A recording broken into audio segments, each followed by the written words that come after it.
Enciclopedia de las cosas que nunca existieron, criaturas, lugares y personas. Hay un mundo a la vuelta de la esquina de tu mente, donde la realidad es un intruso y los sueños se hacen realidad. Puedes escaparte hasta él a voluntad. No necesitas contraseña secreta, varita mágica ni lámpara de Aladino. Solo hace falta imaginación y curiosidad por las cosas que nunca existieron. Baco, conocido originalmente como Dionisio, es el dios que le dio a la humanidad un regalo de doble filo, el vino y sus celebraciones. Es uno de los muchos hijos que tuvo el dios Zeus con mujeres mortales, y de niño se vio en grave peligro de muerte a causa de los celos de Hera, la esposa de Zeus. Zeus le protegió encomendándole al cuidado de las ninfas del monte Nisa, donde creció sin preocupaciones.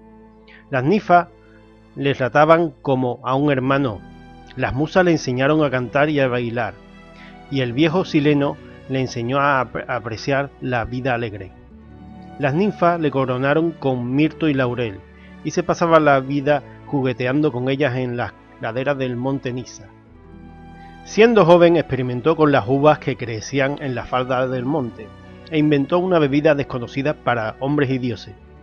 Se aficionó tanto a ella que las ninfas pensaron que se había vuelto loco, y cuando sufrió la primera resaca de la historia acudió a un oráculo en busca de curación.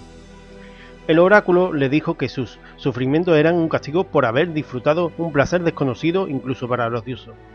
Pero él replicó que el placer había valido la pena.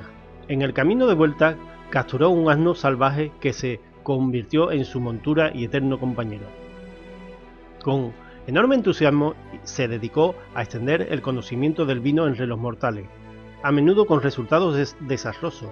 Cuando le enseñó al rey Ícaro cómo fabricar vino, el rey dio un poco a sus pastores y estos emborracharon tanto que creyeron que el rey les había dado un veneno y lo mataron. Dionisio estaba decidido a que la humanidad aceptara su regalo, aunque tuviera que obligarla. Empleó diversos poderes mágicos para derrotar a sus adversarios, entre ellos unos piratas que le capturaron y le ataron al mástil de un barco. Baco transformó el mar en vino, el mástil en una vid y asimismo en un león, asustando tanto a los piratas que estos saltaron por la borda y se convirtieron en delfines. Su misión tuvo efectos deplorables sobre su carácter.